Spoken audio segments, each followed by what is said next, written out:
नमस्कार मित्रमैत्रिणींनो, स्वामी समर्थ. शिवपुराणानुसार तुमच्या मनोकामना पूर्ण करण्यासाठी श्रावण महिन्यात महादेवाला फक्त 2 लोटे पाणी अर्पण करा. आपल्या घराच्या जवळ जे शिवालय आहे तिथे छोटेसे शिवलिंग असेल, तुम्ही मनापासून मानले की हे केदारनाथ आहेत, मनापासून तुम्ही मानले की हे महाकाल आहेत, हे भीमाशंकर आहेत, मनापासून तुम्ही मानले की हे मल्लिकार्जुन आहेत, हे विश्वनाथ आहेत. ज्या दिवशी तुमच्या मनात येईल श्रावण महिन्यामध्ये तुम्ही जेव्हा 2 लोटे घेऊन जल समर्पित करायला जाणार आणि 2 लोटे तुम्ही आपल्या हातात घेऊन समर्पित करणार.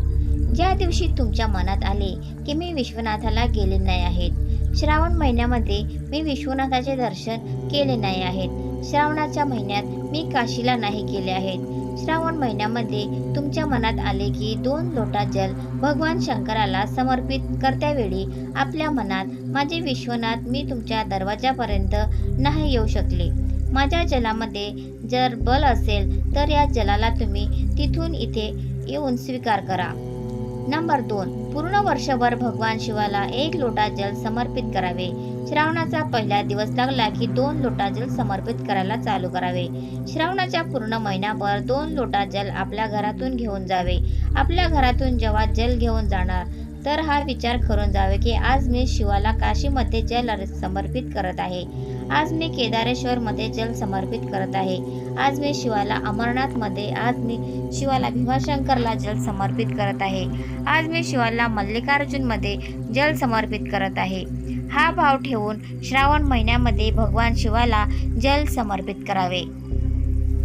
नंबर 3, ज्या स्त्रीला 19-20 वर्षापर्यंत संतान झालेले नाही आहेत तर त्या स्त्रीने घृष्णेश्वर महादेवाचे नाव घेऊन 2 लोटा जल तुम्ही तुंबरुकेश्वर महादेवाचे नाव घेऊन जल समर्पित करून बघावे.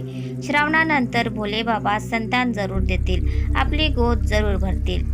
नंबर 4, आपल्याला कुठेही जायचे नाही आहेत. आपल्या घराजवळ जे शिवालय असेल, भगवान शंकराचे शिवालय असेल, तिथे जाऊन 2 लोटे जल समर्पित करावे.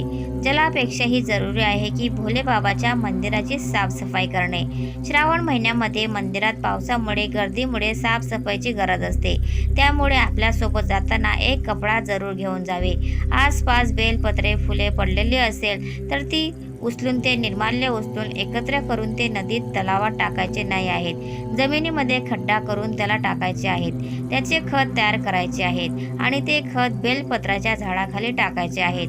भगवान शिवाच्या मंदिराची जेवढी सफाई तुम्ही करू शकता तेवढी तुम्ही करा.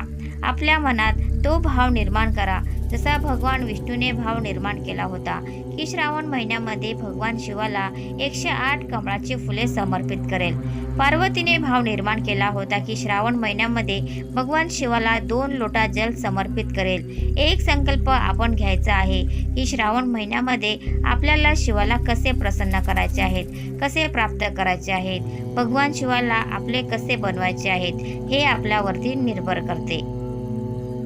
नंबर 5 कमलकट्ट्यासोबत आपण लवंग घेऊन कुंदकेश्वर महादेवाचे नाव घेऊन जी गोष्ट आपल्याला खरेदी करायची आहे, जी गोष्ट आपल्याला प्राप्त करायची आहे, तिथे लवंग आणि कमलगट्टे टाकून द्यावे. 3 ते 4-4.5 महिन्यात आपले काम मार्गी लागेल. नंबर 6, एक छोटासा उपाय अवश्य करावा. जर आपले मूल एक्झामला बसत असेल किंवा कॉम्पिटिशन एक्झाम किंवा नोकरीसाठी अप्लाय करत असेल, 4-5 महिन्यापासून बसलेले असेल, सर्व्हिस नसेल, नोकरी नसेल, एक छोटासा उपाय अवश्य करावा. बेलपत्राच्या वृक्षाखाली विराजमान होऊन, बेलपत्राच्या वृक्षाखाली ज्यांना नोकरी लागत नसेल किंवा एक्झामला बसत आहेत त्यांनी पहिले जल अर्पण करावे, नंतर दूध अर्पण करावे, परत नंतर जल अर्पण करावे आणि आपल्या उजव्या बाजूने तुपाचा दिवा लावावा आणि आपल्या डाव्या बाजूने तेलाचा दिवा लावावा.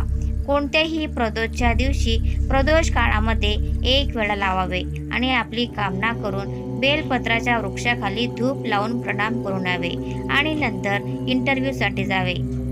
तर मित्रांनो, तुम्हाला आजचा व्हिडिओ कसा वाटला प्लीज कॉमेंटमध्ये नक्की सांगा आणि व्हिडिओ जर आवडला असेल तर व्हिडिओला लाईक करा, शेअर करा आणि चॅनलला सबस्क्राईब करायला विसरू नका. धन्यवाद.